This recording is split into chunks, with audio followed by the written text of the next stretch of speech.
সমস্যাটি বাড়াই বাতাসে তোমাদের সকলকে স্বাগত জানালাম। আশা করি তোমরা সবাই ভালোই আছো। আমি এসেছি তোমাদের জন্য এই ভিডিওটাকে নিয়ে। তোমরা যারা 2026 সালে মাধ্যমিক পরীক্ষা দেবে তাদের বাংলা ব্যাকরণ নিয়ে কোনো সমস্যা নেই, তার জন্য আজকে আমার এই ভিডিও। তোমাদের যদি এই ভিডিওটা ভালো লাগে তাহলে তোমরা এই চ্যানেলটাকে অবশ্যই সাবস্ক্রাইব করে দেবে। চলো দেখে নিই আজকেই বাংলায় আমি যে ব্যাকরণের ভিডিওটা নিয়ে এসেছি সেই ভিডিওয় কী বলছে। আমার ফার্স্ট টপিক এই বাংলা ব্যাকরণের, যেটা বলছে বাচ্য। আমি বাচ্য নিয়ে এসেছি। তাহলে আমাদের প্রথম প্রশ্ন ঢুকে যাচ্ছি। প্রথম প্রশ্ন বলছে বাচ্য কাকে বলে। তোমরা নিশ্চয়ই বাচ্য কাকে বলে জানো, এটা তোমরা লিখবা। এবং তারপরে যেটা প্রশ্ন বলছে বাচ্যকে কয় ভাগে ভাগ করা হয়, এটা তোমরা জানো, এটা ইম্পর্টেন্ট প্রশ্ন, এটা তোমরা অবশ্যই পড়ো। তারপরে প্রশ্ন আমি ঢুকে যাচ্ছি কর্তৃবাচ্য, কর্মবাচ্য, ভাববাচ্যের পার্থক্য। অবশ্যই এটা পড়বা, এটা খুব ইম্পর্টেন্ট প্রশ্ন। হ্যাঁ, অবশ্যই এটা পড়বা। তারপরে প্রশ্ন এটা বলছে কর্ম কর্তৃবাচ্য কাকে বলে, তার উদাহরণ। এটাও মোস্ট ইম্পর্টেন্ট প্রশ্ন, তোমরা এই প্রশ্নটাও পড়বা। আমি যেগুলো তীর মার্ক করে দিচ্ছি সেগুলো কিন্তু অবশ্যই পড়া হয় জানো।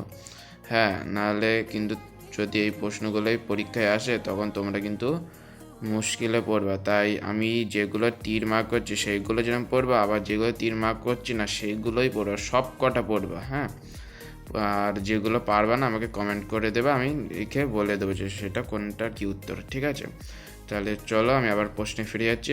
তারপরে 5 নম্বর প্রশ্ন বলছে যে বাচ্চে কর্মকেই কর্তা বলে মনে হয় তাকে কোন বাচ্চ বলে। এটাও ইম্পর্টেন্ট প্রশ্ন, এটাও তোমরা পড়বা। তারপরে প্রশ্ন বলছে ঢাক বাজে, এটা কোন বাচ্চের উদাহরণ, তোমরা নিশ্চয়ই জানো। তারপরের প্রশ্ন আমি ঢুকে যাচ্ছি। 7 নম্বর প্রশ্ন বলছে মহাশয় থাকা হয় কোথায়, এটি কোন বাচ্চের উদাহরণ। এটা পড়বা। সব কটা কিন্তু ভালো করে দেখবে, এখানে আমি যে কটা প্রশ্ন দিচ্ছি সব কটা সহজ এবং ইম্পর্টেন্ট প্রশ্ন, এগুলো আমার বাছাই করার প্রশ্ন চ্যাপ্টার থেকে। ঠিক আছে, অবশ্যই জানো এগুলো ভালো করে পড়বে। হ্যাঁ, আমি তারপরে প্রশ্ন ঢুকছি যে হ ধাতু যত ক্রিয়া বসে কোন বাচ্চা। খুব ইম্পর্টেন্ট প্রশ্ন, হ ধাতু ক্রিয়া বসে কোন বাচ্চা। হ্যাঁ, এই হ ধাতু ক্রিয়া বসে কোন বাচ্চা খুব ইম্পর্টেন্ট প্রশ্ন, এটা অবশ্যই পড়বা।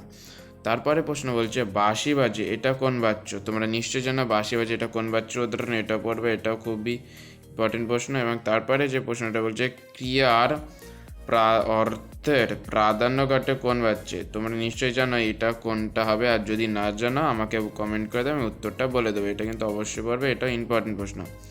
তো বলছে ভাব বাচ্চার প্রাধান্য পাই কি।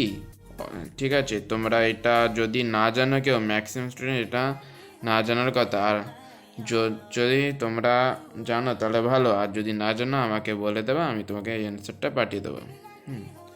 ইম্পর্টেন্ট প্রশ্নটা। তারপরে প্রশ্ন কি হচ্ছে বলছে বাচ্য পরিবর্তনে বাক্যের কি কি পরিবর্তন হয়, এটা পড়বা।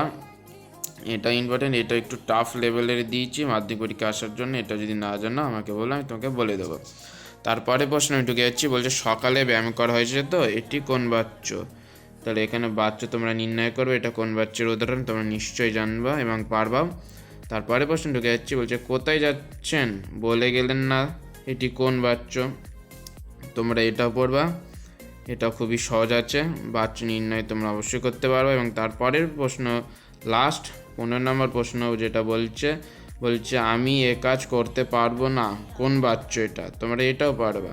তাহলে আমি যে 15টা প্রশ্ন নিয়ে আলোচনা করেছি তোমরা এই 15টা প্রশ্ন দেখবা, খুবই সহজ প্রশ্ন।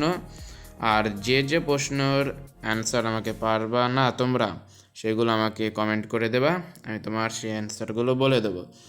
আর এখানে যেগুলো তীর মার্ক করে দিলাম সেগুলো অবশ্যই পড়বা, এবং যেগুলো তীর মার্ক করিনি সেগুলোও কিন্তু অবশ্যই পড়বা। হয়তো তোমরা এরকম করে তীর মার্ক যেগুলো করেছি সেগুলো পড়বা, আবার তীর মার্ক যেগুলো করেনি সেরকম পড়বা না, এরকম কিন্তু কোনো মানে নেই। সব কটা পড়ে যাবে, এর মধ্যে থেকে যদি মাধ্যমিক পরীক্ষায় চলে আসে তাহলে তোমাদেরই সুবিধা হবে। তাই তোমাদের উচিত সব কটা প্রশ্ন বাড়িতে খাতায় রেডি করে ফেলা এবং সেইগুলো একটা নোট ডাউন করা, যেগুলো পারবা না হ্যাঁ সেইগুলো নোট ডাউন করে আমাকে কমেন্ট করে দিয়ে আমি যাতে সেই অ্যান্সারগুলো বলে দিতে পারবো।